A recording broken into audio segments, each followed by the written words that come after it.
I just want to talk to you a little bit about this idea of deepening. That our egos aren't so real as they are a thought form within something that is real.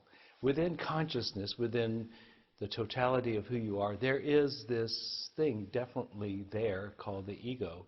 But it's not real, and it doesn't have a life outside of consciousness. It doesn't have a life outside of the body really and the mind. Here is consciousness in general. And consciousness is not confined to the body, nor is it confined to the mind.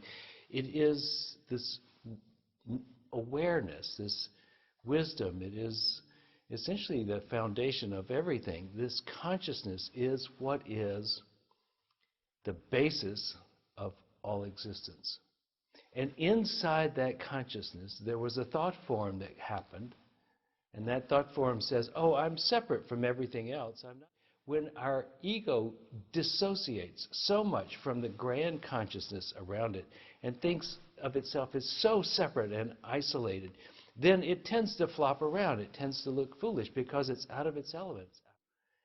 In this time of social isolation, where we are separated from other people, and many of the traditional things we have done on a daily basis cannot be done. We can't gather, we can't be distracted as much by things that we have done so much. We're in a time where we can learn to sit with ourselves. And just by sitting with yourself in the quietude of your own mind, you can begin to feel back into this ocean of consciousness that we really can use this time to draw ourselves down into the heart of who we are. And so, of course, to do that, there are many ways, one of which is meditation, which is to sit still and to be in the silence. The second way is to come into to deeply explore this question of what is it that I want, and not so much the I that is separate, but what is it that wants to be expressed through me? What is my calling? What is being evoked by life itself? This ask, this deep and profound ask, is what's next. So wherever we are in life, we need to know what is being pulled from us into the world. Because as part of this grand consciousness, as part of the whole of it, we have a part to play. I think as we go through this process of deepening into who we are as people, we're also going to find that giving happens to be a big piece of who we are as human beings. We all need something that we're doing that is for somebody else.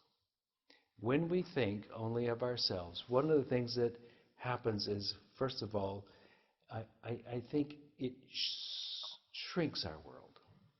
The world that is so expansive gets encapsulated in I, me, my, mine. And when it's like that, it's a small and less robust life, for sure. So our needs are to be of service to somebody else. If we're ever going to fully know what it is ours to do, part of it, most assuredly, must have some implications for the world. Our lives are not really meant to be just for us. Even if we're asking the question, what is it I want, or what wants to speak through me, it is still not enough. It has to be that we engage in the world around us, that there is more for them as well. We look for things that are satisfying for us, and we look for ways in which we can be helpful. I think those are two good indicators of what might cause us to be back more deeply on track. I think one of the things that Anna said earlier, which was that we need to deepen, but we also need to bond. And I've been contemplating this idea of bonding with the divine, this consciousness which we all are part of. We basically need a way to tap into it. We need a way to access it. And one way of doing that, one powerful way of doing that, is to have a living relationship with a God of your creation. Not you as a creation of it, but it is a creation of yours. Not so much that you're creating all of consciousness, but what you're doing is you're molding imagination and prayer and consciousness into something that's right close to tangible. And in so doing, you begin to have a personal as well as a transcendent relationship with the divine. You have a personal relationship, and this personal relationship grows and grows as you grow in love and connection with it. Now think about it. If we're in this time of isolation and we basically are having less experiences with human beings, maybe you live alone and it's becoming quite strong, this sense of isolation. It could be that this would be a great time to have a new best friend. Many in the Christian tradition talk about holding the hand of Jesus as they walk down the path, and maybe it's not God you have, but Jesus you have there. But we develop this conversational way of being with the divine. A person in the form of my personal divine. It's an interesting thought, and I think it's one that might give us something to play with over this next few weeks. Perhaps in doing this, we can expand what we consider to be our repertoire of spiritual gifts. We can meditate, we can ask deep questions, and we can converse with the divine.